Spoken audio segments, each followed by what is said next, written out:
Hello, I'm Nige. And I'm Anders. Welcome to the review. That was very Clarkson, wasn't it? It was. Thank you. I didn't mean it to sound like that, in fairness. Anyway, yes, we're doing a review. We're doing a review of blonde beers. Nige, tell me about those blonde beers. We had so much fun with the blonde beers the other week, and there's a lot of blondes about. So you get the supermarkets, they're everywhere. And so we grabbed another couple. That's one of the problems we have, is finding beers, because we're in two geographical different locations, and there's different things in supermarkets, and we find there's a lot of similarities with the blonde beers. Yeah, we have to pass between ourselves when we get the chance, don't we? Yeah, but we've got two. We have Moorhouse's Blonde Witch. Yep. Coming in at 4.4% ABV. And we got Sainsbury's Taste the Difference Suffolk Blonde, coming in at 4.7. Yes, ever so slightly more. These are both a little bit stronger than the blonde beers we had in the previous. And I've not had these before, which is really quite exciting. Me neither. So I think perhaps, to use a very YouTube phrase, let's dive right in. First of all, got to fire up beer can. Oh, go, go, go, go, go. We're starting with the Moorhouse Blonde, which I presume. Yeah. Okay. Let me tell you, I've never heard of Moorhouse before. They're based in at the base of Pendle Hill in Burnley, beg your pardon, and they've been brewing for about 150 years. And let me tell you, this blonde beer has won awards left, right, and centre. I won't go into all of them, but International Brewing Awards, International Beer Challenge, World Beer Awards, etc., etc. Yeah, it's a very well thought of beer. I'm going to pour while you. Yeah, well, there's a little bit of sweetness. I think that's the first thing that hit me, was just a little bit of. Oh, hello. Sweetness. Yeah, the aroma hits you right away, doesn't it? Just a little bit of elderflower. I don't know about elderflower, but there's a flowery sweetness, not a sickly sweetness. It's that flowery sweetness. I think in beer tasters' worlds they say floral. I like a bit of floral. I can't deny that. That seems quite a little bit fizzy. Yeah, yes, it was a bit. You're going straight in. Sorry, I was playing catch up and I suddenly thought, that's not what I was expecting. No, it's almost, you got that biscuity malt bitterness. Yeah. Yeah. Almost like a best bitter, but then there's that other stuff going on. Dry finish. Yes. Very dry finish.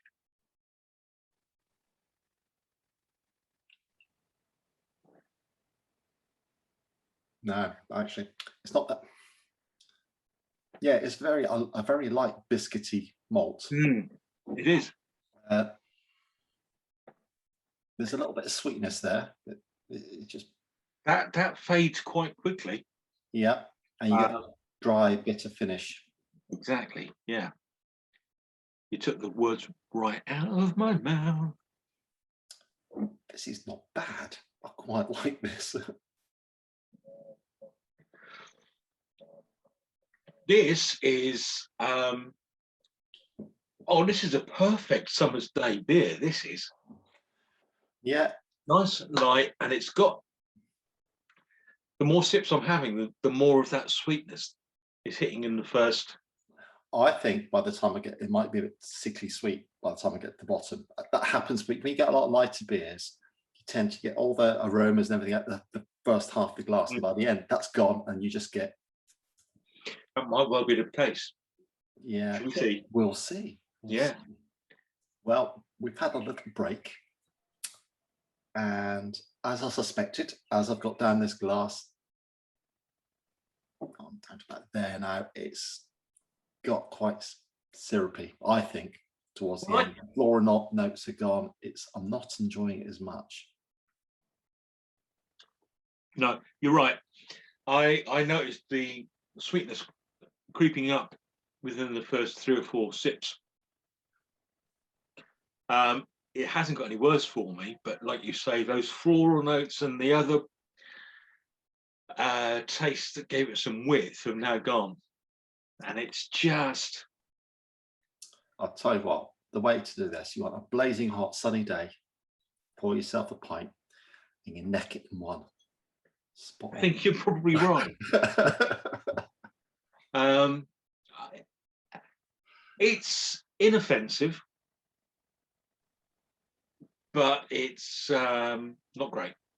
I was led to believe this might be slightly exciting by looking at all the that awards that first it little won. bit, the first few sips I thought were lovely. It was fantastic. I thought, oh, this is really good. But it's just deteriorated as I went down. Do you think this is just I'm off thinking here? These awards, Yes. it's garnered a lot of awards. It really has. Is it just because the judges go, Oh, you might be right. very nice, and taste no more, just 1 or 2 sips, and that's it? Ah, I think you're onto something around us. But judging, you couldn't have the full pint for every one. You just couldn't. No. So therefore, their awards are flawed. Yeah, well, the first sip, I thought, well, worthy of the award because it was fantastic. But that's all the judges are getting. Yeah. Ah, You know what? well, I'm spitballing here. Nigel Anders Awards, yeah. the awards that matter. Yeah, we just got 100 beers to judge Anders. Yeah, every don't miss out on any.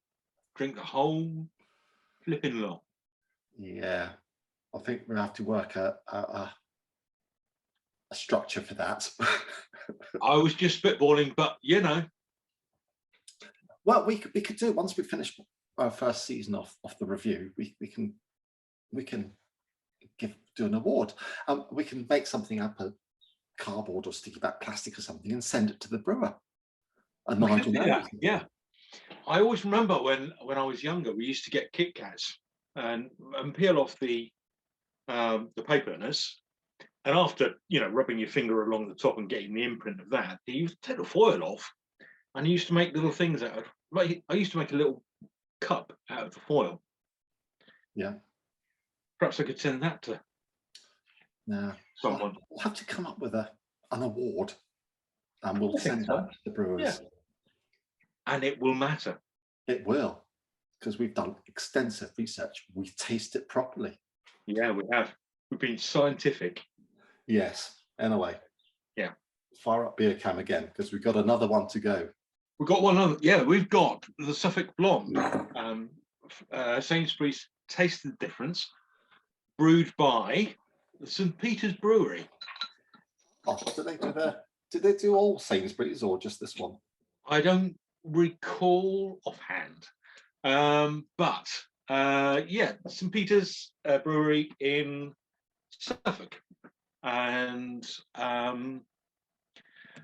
I won't go into too much about St. Peter's because we'll no doubt be doing some St. Peter's tastings at some point.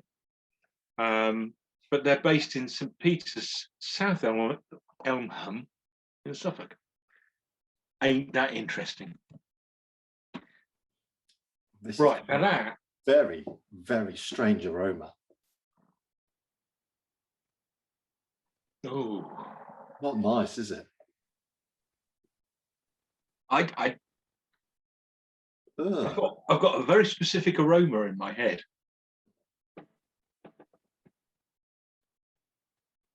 Nappy.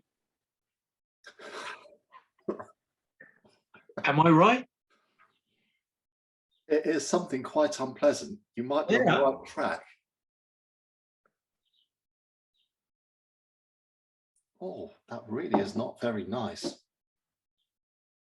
Okay, let's do a drive-by. No, no more pleasant. No, that's still, but the pleasantness goes quite quickly. Ooh, this is I don't want to drink this one. science. Yeah.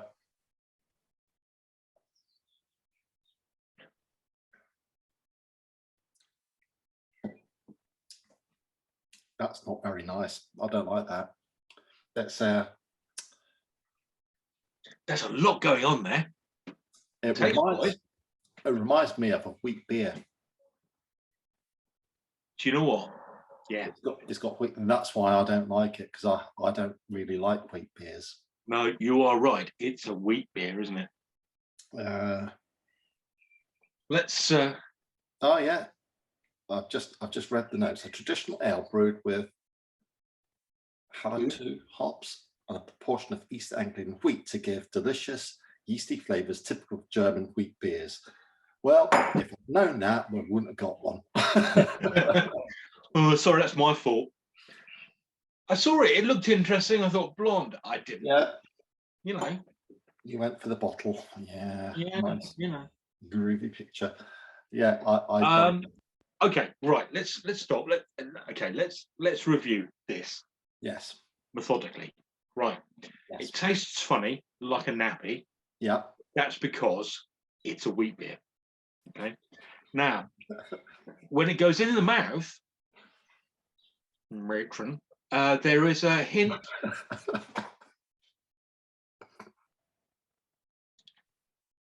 There's a lot of stuff going on, isn't there? We might not like it, but there is stuff going on, isn't there? Actually, that one wasn't as bad as the first one. It might get better as the glass goes down. This one. Yeah. No, as my wheat sensors in my mouth become destroyed while there. This. Oh.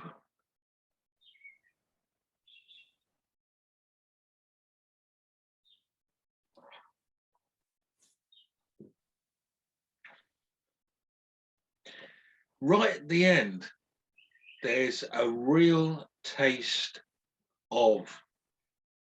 Help me. What am I tasting right at the end? I can't work it out. I don't know, but I want rid of that taste. I just don't. Oh, I don't mind it. I don't mind it. You have a better tolerance to wheat beers than me. I just no. The end of it is not. What I'm saying is, I quite like the end of it. The front end, nah. There's a little bit of creaminess in there, but I'm not sold on it.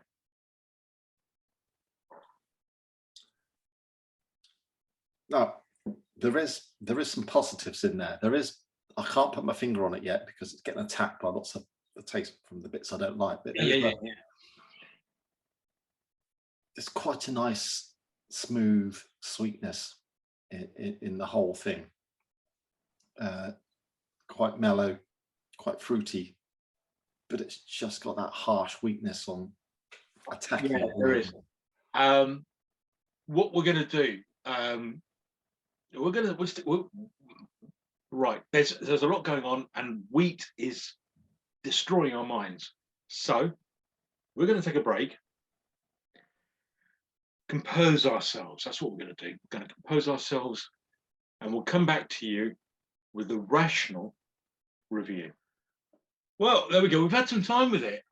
Stuff's gone on. I mean, firstly, I likened the stench here beforehand to that of a nappy. Can I qualify? That's a wee nappy, not a poo-poo nappy. No. But as the drink's gone down, I think it's become less intolerable and perhaps even more tolerable. It definitely has got less offensive as I got down. You've still got that wee nappy smell.